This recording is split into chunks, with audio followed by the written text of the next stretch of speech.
Madeline Hayes had always been the responsible one.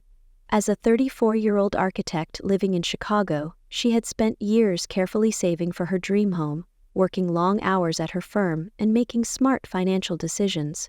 Every dollar she set aside was a step toward a future she had envisioned, one where she could finally own a home, free from the instability of renting. Unlike her older sister, Vanessa Hayes, lived life with a completely different mindset. As a social media influencer, Vanessa was all about appearances, luxury vacations, designer fashion, and expensive nights out.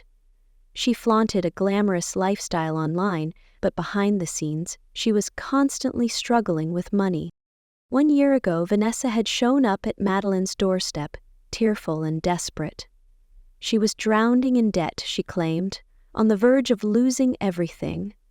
Her voice shook as she pleaded for help, promising that she just needed this one-time loan of $80,000 to get back on her feet. "You know I'll pay you back," she had insisted, swearing she would start repaying in 6 months tops. Against her better judgment, Madeline had agreed. After all, Vanessa was family. And wasn't that what family did? They helped each other. But now, a full year had passed, and Vanessa had not returned a single cent.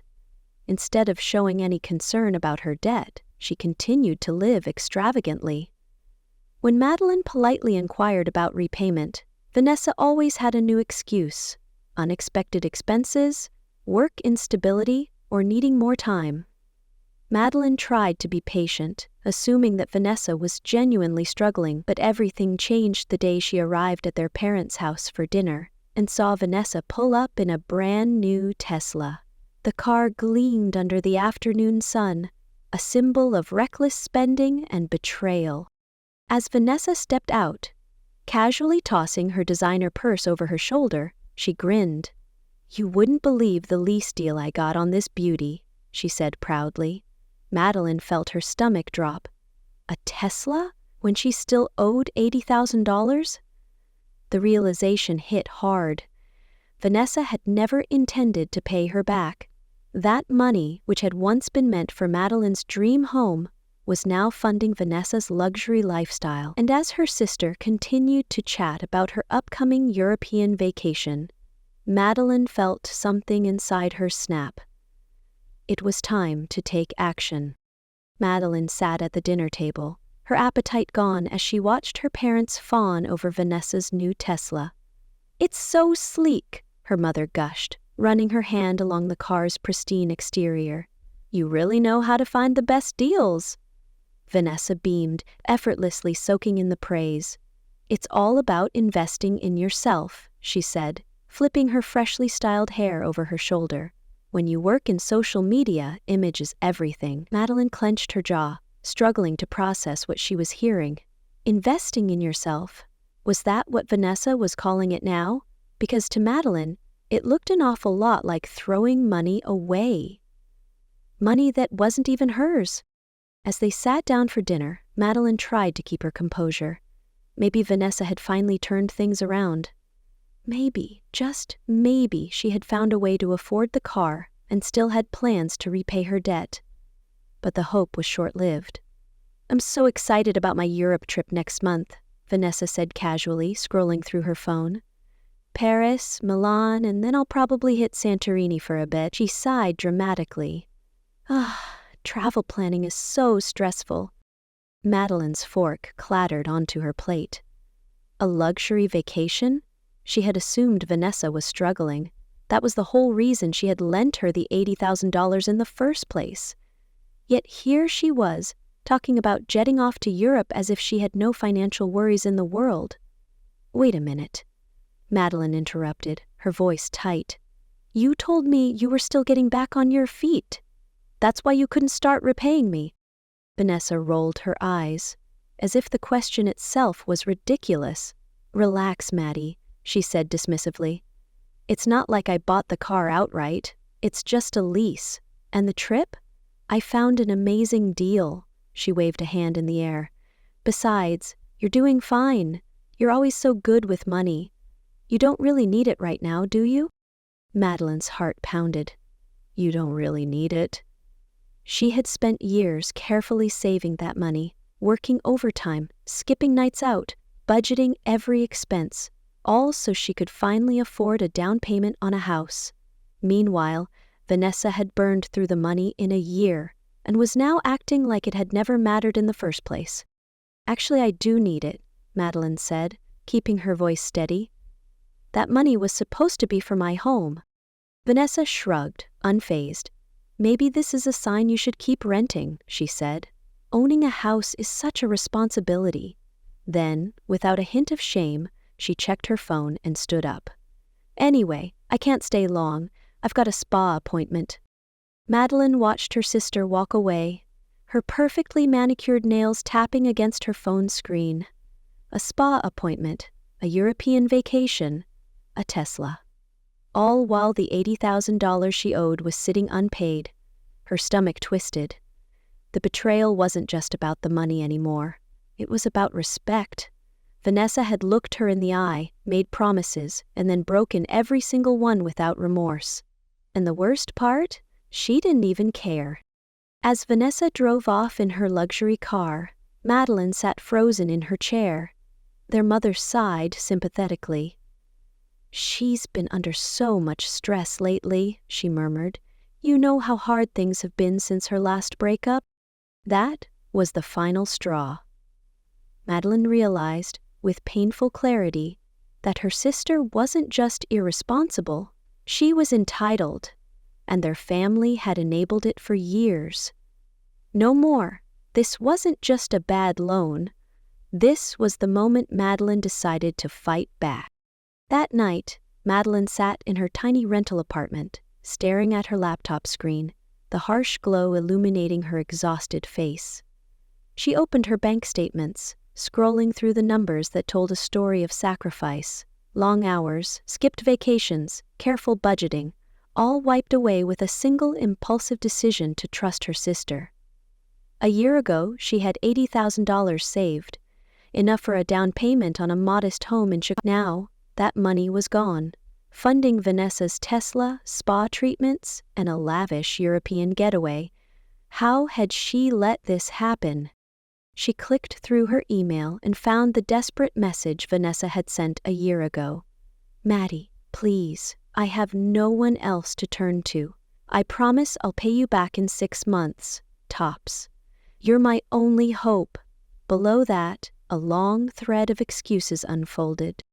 I just had an unexpected medical bill. I'll start paying next month. My real estate commission got delayed. Just need a little more time. The economy is terrible right now. You get it, right? And now a Tesla? A vacation? Madeline's blood boiled. Vanessa had never been struggling. She had simply chosen not to pay her back. She pulled out her phone, tempted to call their parents, to finally expose Vanessa's lies. But deep down, she already knew how the conversation would go. Their mother, ever the peacemaker, would excuse Vanessa's behavior. You know how hard things have been for her, Maddie. She's going through a rough time. Family is more important than money. Their father, while more practical, would likely suggest a compromise. Maybe Vanessa can start paying in small amounts? No need to cause drama. Madeline clenched her jaw. Drama? That was the problem. Any time Vanessa caused a mess, the family swept it under the rug. They had done it when she maxed out her first credit card in college, when she dropped out after 3 semesters, when she quit 3 different jobs in a year because they were too demanding. Every single time, the family rushed to protect her from consequences, while Madeline was expected to be the responsible one who never needed help. And now, even after taking $80,000 from her, Vanessa was being coddled again. Meanwhile, Madeline was the one struggling, still renting a tiny 1-bedroom apartment, still driving a 10-year-old car, still waiting for the life she had worked so hard to build. A notification buzzed on her phone. A group chat message from Vanessa. Vanessa, hey sis, some friends and I are planning a spa weekend next month. You should come. We could do a payment plan for your share. Madeline stared at the screen in disbelief. A spa weekend? After stealing her savings? Her hands shook with rage. That was it. No more waiting, no more being the understanding sister, no more excuses. Madeline grabbed her laptop and started researching legal options. It was time to take action. Madeline's hands trembled as she clicked through legal resources, scanning articles on small claims court procedures. She had never imagined she'd have to take her own sister to court, but Vanessa had left her no choice. For a year, she had given her chances, polite reminders, gentle nudges, and outright requests, only to be met with excuses, dismissals, and outright arrogance. The spa weekend invitation was the final insult. Vanessa wasn't just ignoring her debt, she was mocking her. But taking legal action meant crossing a line that would change their relationship forever. Madeline hesitated, feeling the weight of what this would mean for her family. Would their parents ever forgive her? Would she become the villain in every family gathering, the greedy sister who put money over blood? Her phone buzzed again. Another message from Vanessa. Vanessa. OMG, Maddie, you would love this new facial treatment I just booked. You should splurge a little sometimes. Madeline let out a bitter laugh. Splurge? With what money? The money Vanessa stole? That was it. No more guilt. No more second-guessing. No more playing the understanding sister. She grabbed her phone and called her cousin Emily, the only lawyer in their family and the only one who had ever taken her side. Emily, Madeline said, her voice shaking with determination. I need your help. Emily sighed knowingly. Vanessa? Vanessa, Madeline confirmed. I'm done waiting. I want to file a formal demand letter. Emily didn't hesitate. Good. You should have done this months ago. Over the next few days, Madeline gathered every piece of evidence she had. The original bank transfers, Vanessa's written promise to repay in 6 months, the emails full of excuses, and even screenshots of Vanessa's social media posts flaunting her expensive lifestyle. She created a detailed timeline of every promise, delay, and lavish purchase. By the time she was done, the pattern was painfully clear. Vanessa had never planned to pay her back. Emily helped her draft the formal demand letter, a professional, legal document requesting full repayment within 30 days, or else she would pursue legal action. Madeline printed it, signed it, and mailed it via certified mail, keeping the receipt as proof. She stared at the envelope before sending it, taking a deep breath. This was it. The moment the letter left her hands, Madeline felt something shift inside her. For the first time in a long time, she wasn't just waiting for Vanessa to do the right thing. She was demanding it. No more being the family's financial safety net. No more letting guilt control her. No more being taken for granted. Vanessa had chosen her priorities when she bought that Tesla. Now, it was time for Madeline to choose hers. 3 days after sending the formal demand letter, Madeline was in her apartment when she heard pounding on her door. She barely had time to process it before it swung open, and Vanessa stormed in, waving the letter furiously. "Are you freaking kidding me, Maddie?" Vanessa shouted, her face flushed with outrage. "You actually sent me a legal demand letter? What the hell is wrong with you?" Madeline remained seated at her desk, calm but firm. She had prepared for this moment. "I gave you a year, Vanessa," she said evenly. "I've reminded you. I've asked nicely. You ignored me, so now we're handling this like adults." "Like adults?" Vanessa scoffed, tossing the letter onto Madeline's desk. "You're acting like some cold-hearted debt collector. I'm your sister. You don't sue family over money." Madeline folded her arms. "Family doesn't steal from each other either." Vanessa gasped dramatically. "Steal? Oh, come on. It was a loan. You offered to help me." "I loaned you $80,000, Madeline corrected. "You promised to pay me back in 6 months. It's been a year and you haven't even tried. But you had money for a Tesla, vacations, and spa weekends. Vanessa rolled her eyes, flipping her hair over her shoulder. Oh my God, you're so obsessed with my Tesla, it's just a lease, Maddie. It's not like I bought it outright. Madeline raised an eyebrow. And who pays for that lease every month? Vanessa opened her mouth, but no words came out. After a moment, she switched tactics. You're just jealous, she snapped. You've always been uptight with money while I actually enjoy life. Madeline let out a low laugh, shaking her head. No, Vanessa. I'm not jealous. I'm just done being your personal ATM. The room fell silent, the weight of Madeline's words finally sinking in. Vanessa crossed her arms, shifting uncomfortably. Well, what do you expect me to do? I don't have $80,000 just lying around. Madeline picked up the demand letter from her desk and tapped it. You have 30 days to figure it out. Sell the Tesla. Cancel your next vacation. Start taking responsibility. Vanessa's jaw tightened. You know Mom and Dad are going to lose it when they find out what you're doing. Madeline met her sister's gaze without flinching. Then I guess you'd better tell them the truth. That you borrowed money, refused to pay it back, and now you're facing the consequence. Vanessa's eyes flashed with anger, but before she could respond, Madeline's phone buzzed on the table. It was their mother. Vanessa had already called. Madeline sighed, picking up the phone. Here we go. The moment she answered, her mother's voice came through, frantic and disapproving. Madeline, what's this I hear about you threatening to sue your sister? Madeline exhaled sharply. Mom, I'm not threatening her, I'm just demanding what I'm owed. Her mother sighed dramatically. Sweetheart, you know Vanessa has been under a lot of stress. You've always been the responsible one. Can't you just be understanding? Madeline felt a familiar frustration rising. I was understanding, Mom. I waited a whole year.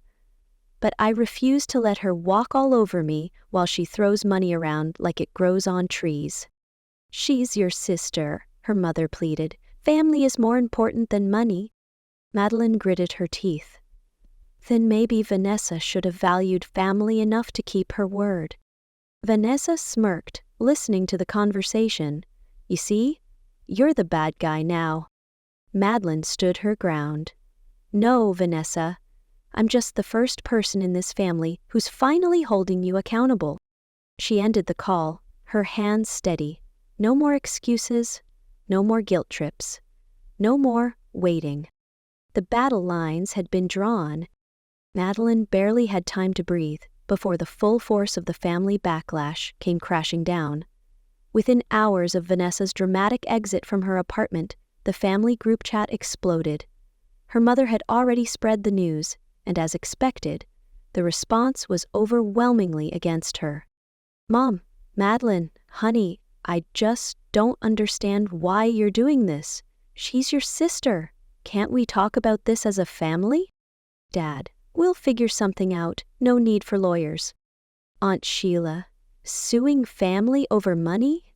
That's just cruel. She's going through a tough time. Cousin Lisa, I can't believe you're doing this to your own sister. Madeline stared at her phone, exhausted but not surprised. They weren't mad at Vanessa for taking $80,000 and never paying it back. They were mad at her for demanding it back. But one message stood out. Cousin Emily, the lawyer's proud of you. Let me know if you need help. You're doing the right thing. Madeline let out a breath she hadn't realized she was holding. Finally, someone who understood. Still, she knew what was coming next. Her parents would try to mediate the situation. The extended family would whisper about how cold-hearted she was, and Vanessa would continue playing the victim. But Madeline wasn't backing down. She spent the next few days meticulously preparing for court. With Emily's guidance, she compiled every piece of evidence she had. bank transfer records showing the exact date she loaned Vanessa the $80,000. Vanessa's written promise to repay in 6 months. Screenshots of Vanessa's messages full of excuses and delays. Photos from Vanessa's social media showing her expensive purchases, the Tesla, the spa visits, the vacations. The final demand letter proving that Madeline had given Vanessa a chance to settle this privately. As she looked over her growing legal folder, a strange feeling settled in. Relief. For the first time in a year, she wasn't just waiting for Vanessa to do the right thing. She was taking control. A final text came in from Vanessa, dripping with sarcasm and entitlement. Vanessa, wow, Maddie, hope your little court stunt is worth it. You've ruined this family. Madeline smirked and typed her response carefully. Madeline, no, Vanessa, you ruined it when you decided a Tesla was more important than paying me back. She pressed send and closed her laptop. The court date was set. There was no turning back now. The day of the court hearing arrived, and Madeline walked into the Chicago Small Claims courtroom, her legal folder clutched tightly in her hands. She had spent weeks preparing, organizing bank statements, emails, texts, and social media screenshots, ensuring that every piece of evidence was clear and undeniable. This wasn't just about the $80,000 anymore. This was about standing up for herself after a lifetime of being the responsible one, while Vanessa coasted through life on family handouts. Vanessa, of course, showed up late. She breezed in wearing designer clothes, oversized sunglasses perched on her head, and carrying a brand new designer handbag that probably cost more than Madeline's monthly rent. Their parents sat behind Vanessa, looking uncomfortable but firmly on her side, as if they were here to support the poor, mistreated daughter who was being cruelly sued by her sister. Madeline ignored them. She had one focus today: winning. The judge, an older woman with a no-nonsense demeanor, looked through the case file and motioned for Madeline to present her claim. Madeline stood up confidently and laid out the facts. A clear bank transfer record of the $80,000 loan. Text and email exchanges, where Vanessa had repeatedly promised to repay within 6 months. A formal demand letter sent before the lawsuit, proving that Madeline had given her a chance to settle privately. Screenshots of Vanessa's lavish spending, her Tesla lease, European vacation, luxury spa trips, and designer shopping sprees. The judge's face remained impassive as she reviewed the documents. Then she turned to Vanessa. "Miss Hayes," the judge said, her voice sharp, "do you dispute that you borrowed $80,000 from your sister under the agreement that you would repay it in 6 months? Vanessa put on her best fake sincerity act, tears welling in her eyes. "Your Honor, it wasn't a formal loan. It was family. I thought she was helping me. I never knew she'd try to ruin my life over some money." The judge wasn't impressed. "Miss Hayes, do you deny that despite claiming financial hardship, you leased a new luxury car, traveled internationally, and continued spending large amounts of money while failing to repay your debt?" Vanessa hesitated, shifting in her seat. I needed the car for work," she mumbled. The judge raised an eyebrow. "And the European vacation? The designer shopping? The spa weekends?" Vanessa's face turned red. "I mean, those were personal investments." The courtroom was silent, the weight of Vanessa's ridiculous defense hanging in the air. The judge sighed and turned back to Madeline. "Miss Hayes, your evidence is clear. Your sister had the means to repay the loan but chose not to. I find in your favor." Madeline exhaled sharply. She had won. The judge continued, her voice firm. "Vanessa Hayes, you are ordered to repay the full amount of $80,000 within 90 days. Failure to do so will result in wage garnishment and asset seizure." Vanessa gasped in horror. 90 days? That's impossible. I don't have that kind of money just lying around. The judge didn't look sympathetic. Then perhaps you should consider selling your luxury car and designer handbags. The courtroom erupted in murmurs.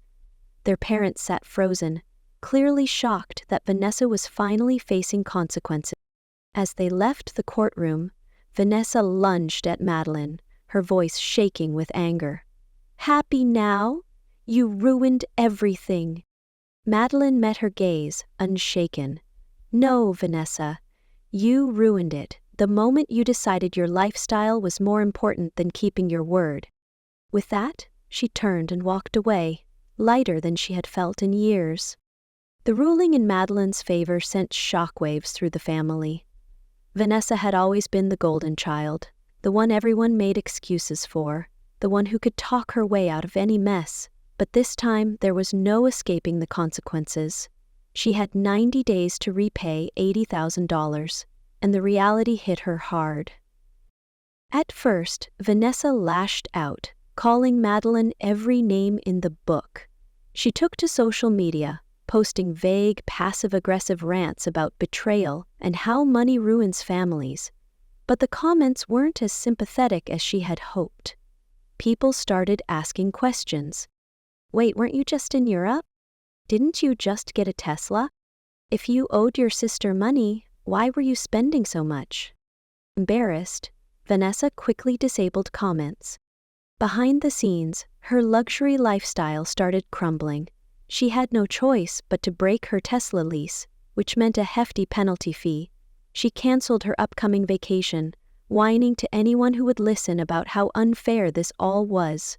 When that wasn't enough, she begged their parents for help, but for once, they didn't bail her out. The shock of seeing Vanessa finally face consequences had shaken them. Their father especially had grown quiet, as if realizing for the first time how much they had enabled her behavior. Madeline, on the other hand, felt freer than she had in years. The money wasn't in her hands yet, but it was finally on its way. And more importantly, she had broken the cycle, the never-ending pattern, where Vanessa made reckless choices and Madeline was expected to clean up the mess. A month after the court case, her father invited her over for coffee. It wasn't like him to reach out privately, and Madeline felt a flicker of curiosity. When she arrived, he sat her down at the kitchen table, looking unusually serious. "I've been thinking," he said slowly. "Your mother and we never should have let Vanessa get away with so much, and we never should have expected you to just deal with it." He slid an envelope across the table. "We helped Vanessa with a down payment when she bought her first home. We should have done the same for you." Madeline stared at the check inside. $30,000. Not the full amount she had lost, but an acknowledgement, a recognition that she had been wronged. For the first time in her life, her father saw her, truly saw her, not as the dependable, responsible daughter who would always manage, but as someone who deserved fairness too. Tears pricked at her eyes, but this time they weren't from frustration or helplessness, they were from relief. Madeline had fought for herself, and for once, she had won. The weeks following the court case brought an unexpected shift in family dynamics. At first, the backlash against Madeline had been relentless. Whispers at family gatherings, cold stares from aunts who had always favored Vanessa, and guilt-tripping calls from their mother, who still refused to believe Vanessa had done anything truly wrong. But over time, something changed. Vanessa, once the family's golden child, was now exposed. No longer able to hide behind excuses and charm, she was suddenly facing real financial pressure. Her lavish lifestyle had to adjust to reality. She was forced to downsize her apartment, cancel social events, and return her leased Tesla. Instead of being met with sympathy, many relatives started seeing the truth. At a family reunion, Madeline braced for more judgment, but instead something surprising happened. Younger cousins pulled her aside, asking how she had stood her ground. "I've loaned money to family before, and they never paid me back," one admitted, but I was too scared to say anything. Even Uncle George, who had initially criticized her for taking Vanessa to court, muttered, "Maybe I should have been stricter with my own kids." The most shocking change, however, came from her father. After quietly observing the fallout, he started reassessing his own mistakes. One evening, he handed Madeline a printed spreadsheet. He had started tracking his and their mother's finances for the first time in years. "I let things get out of control," he admitted. "I let Vanessa get away with too much, but I'm learning." For the first time, Madeline wasn't just seen as the reliable daughter who could handle everything. She was seen as someone who had set a precedent, someone whose strength had forced a long overdue reckoning in their family. And as Vanessa grew quieter, avoiding family events altogether, Madeline realized something important. She no longer cared. Whether or not Vanessa apologized, whether or not she ever took responsibility, Madeline was free. She had stood up for herself, and nothing would ever be the same again. But for the first time, that felt like a good thing. 6 months after the court case, Madeline finally received her final payment from Vanessa. It wasn't a grand gesture or a heartfelt apology. It was just a bank transfer. And that was enough. Madeline took the money and put it directly into her house fund, where it belonged all along. Her savings, depleted by the loan, had now been replenished. With the money she had carefully saved, and the help from her father's $30,000 contribution, Madeline was finally able to make the down payment on her dream home. It wasn't as extravagant as the one she might have bought a year ago before Vanessa's debt drained her account, but it was hers, earned through hard work and protected by the boundaries she had finally set for herself. At her housewarming party, Madeline watched her family interact in a way that was completely different from the past. Her parents, especially her father, had started holding Vanessa accountable. Her cousins, who had once been too afraid to speak up, now sought her advice on how to manage their own finances. Even Uncle George, who had once critiqued her, admitted that her actions had inspired him to change how he handled his own children's financial habits. Vanessa, predictably, didn't show up. Instead, she sent a store-bought card with nothing more than a brief "congratulations" inside. No apologies, no recognition of her mistakes, just a simple acknowledgement from a safe distance. Madeline hung the card in her new home office, along with a framed quote that read, "Sometimes the highest price of peace is your self-respect." As she stood on her new back porch, watching the sunset, she realized that this house wasn't just a place. It was a symbol of everything she had earned. And this was only the beginning. The key lesson from this story is the importance of setting boundaries and standing up for yourself, especially when it comes to family dynamics. Madeline's experience shows how enabling toxic behavior, even out of love and loyalty, can lead to resentment, financial loss, and emotional exhaustion. Her decision to hold her sister accountable wasn't just about the money, it was about self-respect. By taking legal action, she broke the cycle of being the responsible one, while others made excuses for their mistakes. Through this process, Madeline learned that you cannot help others at the expense of your own well-being. It also highlights the power of ownership, of both your financial decisions and your emotional boundaries. In the end, standing up for herself not only allowed her to recover the money owed, but also gave her the strength to reclaim her future. This story serves as a reminder that sometimes the most loving thing you can do is hold family members accountable.